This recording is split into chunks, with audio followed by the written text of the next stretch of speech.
शिव पुराण श्री रुद्र संहिता प्रथम खंड 19वां अध्याय। गुण निधि को कुबेर पद की प्राप्ति। नारद जी ने प्रश्न किया, हे ब्रह्मा जी, अब आप मुझे यह बताइए कि गुणनिधि जैसे महापापी मनुष्य को भगवान शिव द्वारा कुबेर पद क्यों और कैसे प्रदान किया गया।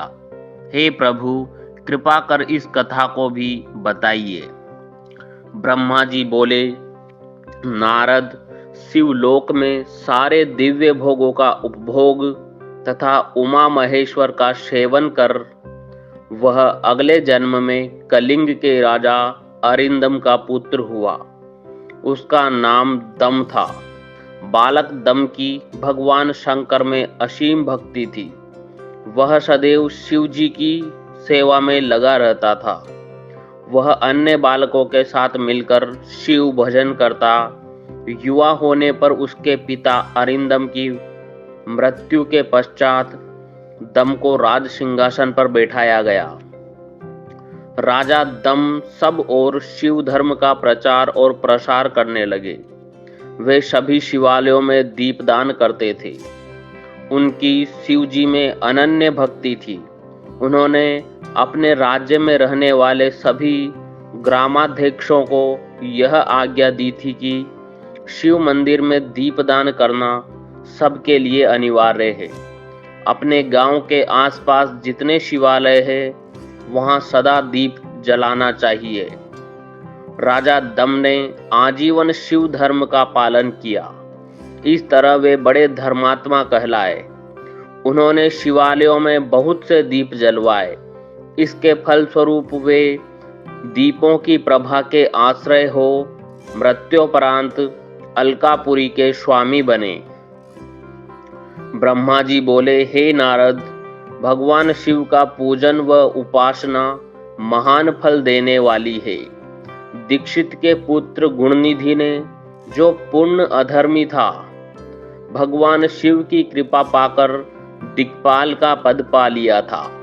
अब मैं तुम्हें उसकी भगवान शिव के साथ मित्रता के विषय में बताता हूँ। नारद, बहुत पहले की बात है। मेरे मानस पुत्र पुलस्त्य से विश्रवा का जन्म हुआ और विश्रवा के पुत्र कुबेर हुए। उन्होंने पूर्व काल में बहुत कठोर तप किया। उन्होंने विश्वकर्मा द्वारा रचित अलकापुरी का उपभोग किया।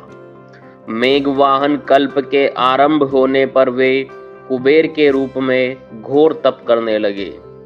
वे भगवान शिव द्वारा प्रकाशित काशीपुरी में गए और अपने मन के रत्नमय दीपों से 11 रुद्रों को उद्बोधित कर वे तन्मयता से शिव जी के ध्यान में मग्न होकर निश्चल भाव से उनकी उपासना करने लगे। वहां उन्होंने शिवलिंग की प्रतिष्ठा की। उत्तम पुष्पों द्वारा शिवलिंग का पूजन किया। कुबेर पूरे मन से तप में लगे थे। उनके पूरे शरीर में केवल हड्डियों का ढांचा और चमड़ी ही बची थी। इस प्रकार उन्होंने 10,000 वर्षों तक तपस्या की। तत्पश्चात भगवान शिव अपनी दिव्य शक्ति उमा के भव्य रूप के साथ कुबेर के पास गए। अलकापति कुबेर मन को एकाग्र कर शिवलिंग के सामने तपस्या में लीन थे। भगवान शिव ने कहा, अलकापते, मैं तुम्हारी भक्ति और तपस्या से प्रसन्न हूँ। तुम मुझसे अपनी इच्छानुसार वर मांग सकते हो। यह सुनकर जैसे ही कुबेर ने आंखें खोली तो उन्हें अपने सामने भगवान नीलकंठ खड़े दिखाई दिए। उनका तेज सूर्य के समान था। उनके मस्तक पर चंद्रमा अपनी चांदनी बिखेर रहा था। उनके तेज से कुबेर की आंखें चौंधिया गई। तत्काल उन्होंने अपनी आंखें बंद कर ली। वे भगवान शिव से बोले, भगवान, मेरे नेत्रों को वह शक्ति दीजिए जिससे मैं आपके चरणारविंदों का दर्शन कर सकूं।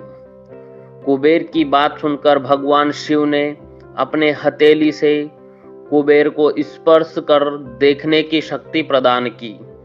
दिव्य दृष्टि प्राप्त होने पर वे आंखें फाड़ फाड़ कर देवी उमा की ओर देखने लगे। वे सोचने लगे कि भगवान शिव के साथ यह सर्वांग सुंदरी कौन है।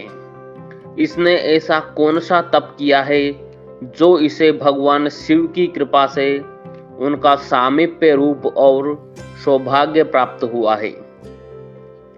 वे देवी उमा को निरंतर देखते जा रहे थे। देवी को घूरने के कारण उनकी बाईं आंख फूट गई।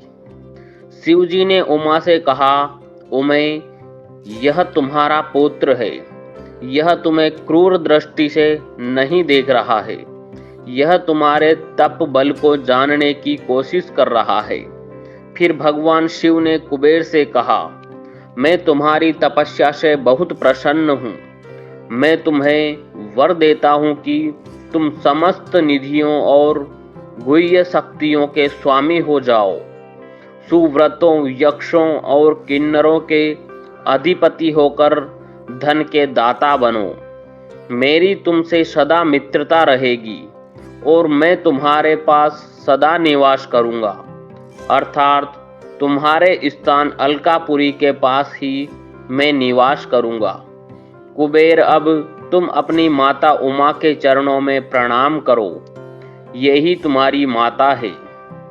ब्रह्मा जी कहते हैं, नारद, इस प्रकार भगवान शिव ने देवी से कहा, हे देवी, यह आपके पुत्र के समान है। इस पर अपनी कृपा करो। यह सुनकर उमा देवी बोली, वत्स, तुम्हारी भगवान शिव में सदैव निर्मल भक्ति बनी रहे। बाईं आंख फूट जाने पर तुम एक ही पिंगल नेत्र से युक्त रहो। महादेव जी ने जो वर तुम्हें प्रदान किए हैं वे सुलभ है। मेरे रूप से ईर्ष्या के कारण तुम कुबेर नाम से प्रसिद्ध होगे। कुबेर को वर देकर भगवान शिव और देवी उमा अपने धाम को चले गए। इस प्रकार भगवान शिव और कुबेर में मित्रता हुई और वे अलकापुरी के निकट कैलाश पर्वत पर निवास करने लगे। नारद जी ने कहा, ब्रह्मा जी, आप धन्य हैं। आपने मुझ पर कृपा कर मुझे इस अमृत कथा के बारे में बताया। निश्चय शिव भक्ति दुखों को दूर कर समस्त सुख प्रदान करने वाली है। यह अध्याय यहीं समाप्त होता है। अगर आप चैनल पर पहली बार वीडियो देख रहे हैं तो चैनल को सब्सक्राइब करना ना भूलें। धन्यवाद। ओम नमः शिवाय।